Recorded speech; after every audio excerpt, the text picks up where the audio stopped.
अस्सलाम वालेकुम everyone, this is Ahmad Shafi again from Mirchawala ज़ब ऑफ अकाउंटेंसी। तो आज भी हम एक बड़ी ही ज़बरदस्त एजुकेशन बेस्ड वीडियो आपके लिए लेके आए हैं रिगार्डिंग करंट इकोनॉमिक सिनेरियो, जिसमें एक बड़ा अहम मसला मुल्क के अंदर इस टाइम चल रहा है एक्सचेंज रेट्स, डॉलर रेट्स। अच्छा, पाकिस्तान में या किसी भी और मुल्क में हिस्टोरिकली जो है वो दो एक्सचेंज रेट्स की प्रेजेंस होती थी। एक को कहा जाता था इंटरबैंक रेट, जिस पर बैंक एक दूसरे के साथ लेन देन करते थे, पब्लिक उस रेट पर बाय नहीं कर सकती, और एक होता था ओपन मार्केट रेट, जिसमें आप जनरल पब्लिक एक्सचेंज मार्केट में जाके करेंसी एक्सचेंज के पास जाके किसी से भी वो खरीद सकती थी। दोनों में थोड़ा बहुत डिफरेंस होता था। अच्छा, इस वक्त पाकिस्तान में 3 एक्सचेंज रेट्स चल रहे हैं। एक एक्सचेंज रेट चल रहा है इंटरबैंक रेट, ठीक है, जिसको बहुत से लोगों की राय के गवर्नमेंट ने कंट्रोल रखा हुआ है और कुछ हद तक सही भी है। दूसरा चल रहा है एक्सचेंज रेट कि आप करेंसी एक्सचेंज जाएं और वहां से उनको बोलें कि भाई मुझे डॉलर चाहिए तो वो इस रेट पे देंगे, लेकिन अनफॉर्चुनेटली इंटरबैंक रेट इस टाइम 227 रुपये, 28 रुपये एज आई स्पीक। और एक्सचेंजेस में जब आप जा रहे हैं तो वहां पे स्क्रीन पे तो लिखा हुआ है 232, 233, 236, बट जब आप उनके पास जाके कह रहे हैं कि मुझे करेंसी चाहिए तो वो कह रहे हैं हमारे पास मौजूद नहीं है। तो इसने अब पाकिस्तान में एक तीसरा रेट क्रिएट कर दिया, that is called grey market rate, जिसमें 255, 260, 265, 270 की आवाजें आ रही हैं। और ऐसा नहीं है डॉलर पाकिस्तान में अवेलेबल नहीं है। डॉलर्स पाकिस्तान में जिन रेट्स पे गवर्नमेंट चाह रही है या एक्सचेंज कंपनीज चाह रही हैं उन रेट्स पे अवेलेबल नहीं है। अच्छा, अब ये ग्रे मार्केट जो क्रिएट हो गई है तो बहुत से लोग इसमें डिफरेंस ऑफ ओपिनियन का शिकार है। एक पब्लिक ये कह रही है अरे भाई इससे कुछ नहीं होता है, क्या हुआ डॉलर रेट बढ़ गया तो, और दूसरे लोग कह रहे हैं कि नहीं यार ये चीज़ बहुत मुनासिब नहीं है और मसले। तो मैंने कहा थोड़ा सा इसको क्लैरिफाई कर दूं आप सबको कि ये चीज़ एक्सट्रीमली डेंजरस और प्रॉब्लमेटिक है पाकिस्तान में। कैसे?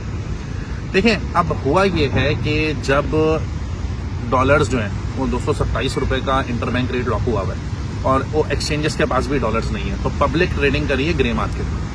अब इससे हो क्या रहा है कि पाकिस्तान अपनी नीड्स, ज़रूरियात पूरी कैसे करता है? पाकिस्तान अपनी ज़रूरियात पूरी करने के लिए ज़ाहिर इम्पोर्ट्स पे रिलाई करता है। आप मिसाल के तौर पे आपने ऑयल, मेडिसन, पेट्रोल, फ्यूल वगैरह वगैरह जो भी चीज़ आपने इम्पोर्ट की है उसकी आपको पेमेंट करनी है डॉलर्स में।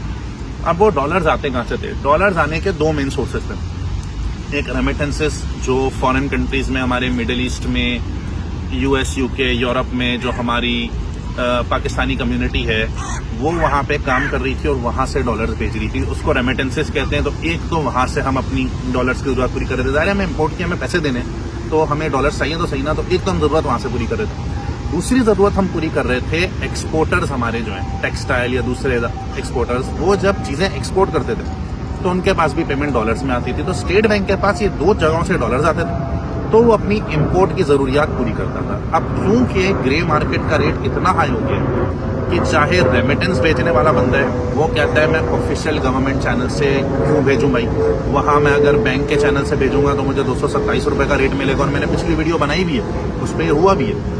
और अगर मैं ग्रे मार्केट को यूज करूंगा तो उसमें मुझे 260 का रेट मिलेगा, तो मुझे तो $1000 पे 40-50 हज़ार रुपये का डिफरेंस आ जाएगा। तो मैं इसको क्यों करूं? तो वो यूज कर रहा है ग्रे मार्केट।